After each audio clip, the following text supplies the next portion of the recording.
Doer જે કરે છે શું કરે છે? ડુઅર જે કરે છે ઈ સેલ્સ થાય છે, માર્કેટિંગ થાય છે, HR ના કામ થાય છે, પરચેઝ ના કામ થાય છે, બરાબર છે, રિક્રુટમેન્ટ થાય છે, મશીન ચાલે છે, બરાબર, સાફ સફાઈ થાય છે, જે પણ કામ થાય આપણી એક કંપની ઘણા બધા કામ થાય છે. તમે 16-17 તો ડિપાર્ટમેન્ટ લખ્યા, ઈ ડિપાર્ટમેન્ટના બધાના અલગ અલગ કામ આવશે. પરચેઝ ના તો પરચેઝ ના 15 કામ હોય, સેલ્સ ના તો સેલ્સ ના 15 કામ હોય, ડેટા રાખવાનો હોય, એક્સેલ શીટ મેન્ટેન કરવાની હોય, આ CRM માં અપડેટ કરવાનું હોય, ઘણા બધા કામ થાય છે.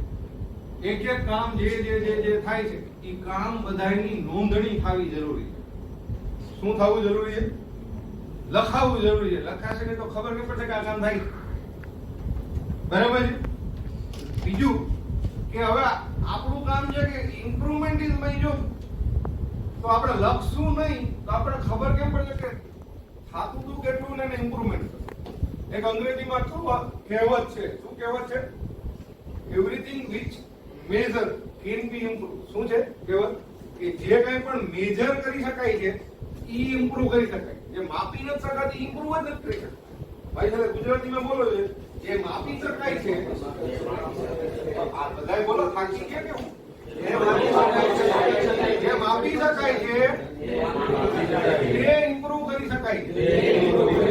ફરીથી બોલો, જે માપી શકાય છે એ ઇમ્પ્રુવ કરી શકાય છે. હાથે આમ કરો, જે માપી શકાય છે એ ઇમ્પ્રુવ કરી શકાય.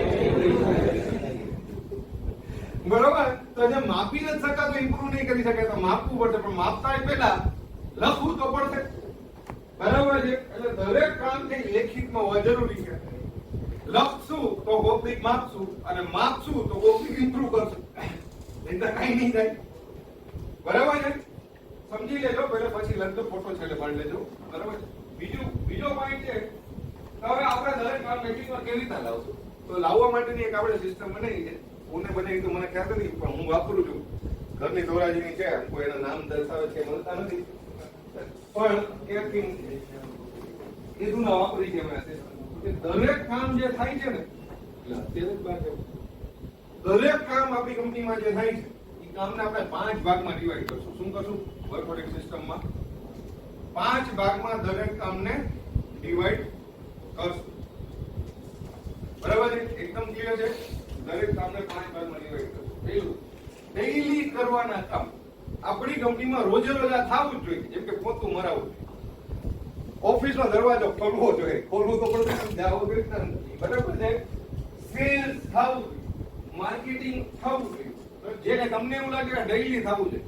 આ હું ડિપાર્ટમેન્ટ કંપનીના બોલું છું, પણ તમારે પછી ઇન્ડિવિડ્યુઅલ વ્યક્તિમાં જવું પડે. એટલે કે મારે પોતા નહીં, હું જ્યારે મારી વાત કરું તો મારે શું કરવું પડે? મારે ડેઈલી તો કંઈક ને કંઈક કરવું જ પડે. બરાબર? કરવું પડે કે નહીં? એટલે હું ખાલી ટોપના ક્લાયન્ટને સંભાળું તો ડેઈલી એક ક્લાયન્ટને ફોન કરવો પડે, કે એક ક્લાયન્ટને PR કોલ કરવો પડે, કે રિલેશન મેન્ટેન કરવો પડે, જે પણ કે મારે ડેઈલી મારી નીચે ટીમ હોય તો ડેઈલી એનું રિપોર્ટિંગ લેવું પડે. બરાબર છે? તો ડેઈલી કરવાના એક પ્રકારના કામમાં ભાગ પાડી. બરાબર છે? પછી બીજું છે, આસાન છે, સમજી લો, સાવ સહેલું છે.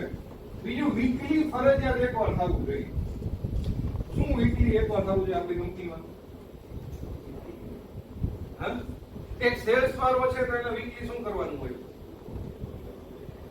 વીકલી કલેક્શન પ્લાન અને વીકલી કલેક્શન રિપોર્ટ આપવો છે. આપણે રિપોર્ટની ચર્ચા કરશું ત્યારે જોશું. બરાબર છે? આપણે ખબર હોય છે કે વીકલી વિઝિટ રિપોર્ટ આપવો પડે. આપવો પડે કે ન આપવો પડે? બરાબર છે? આપણે વીકલી શું કરવું જોઈએ? ખર્ચા જોઈએ આપણે, આવતા વીકમાં કેટલો ખર્ચો કર્યો, આવતા વીકમાં કેટલો ખર્ચો આવશે. બરાબર? એક્સપેન્સ પ્લાન કરવો પડે. એવા વીકલી કેટલાય કામ કરવાના હોય. આ ઇન્ડિવિડ્યુઅલ વ્યક્તિની વર્ક ઓડિટ શીટ બનાવશું. આપણે શું કરશું? કેમ કે હવે આપણી કંપનીમાં સપોઝ 7 લોકો છે, તો 7 લોકો જ કરે છે તો બધાય કામ. બરાબર? 7 થી કોઈ બહાર નો આવીને આપણું કામ કરવા આવતો નથી. તો બધું કામ છે એ ભલે વધારે હોય પણ ડિવાઈડ તો 7 લોકોમાં જ થશે. હવે બીજું, ફરજિયાત કરવાનું નથી તો ફરજિયાત કરવું જ પડે. એટલે કે દર રવિવારે કરવાનું નક્કી કર્યું તો દર રવિવારે થવું જ જોઈએ. દર સોમવારે નક્કી કર્યું તો દર સોમવારે થવું જ જોઈએ. બરાબર છે? તો થવું જોઈએ. કરવું એ આ 7 જણાને જ પડશે. 20 જણા છે તો 20 જણા, પણ કરવું તો પડશે. બરાબર છે?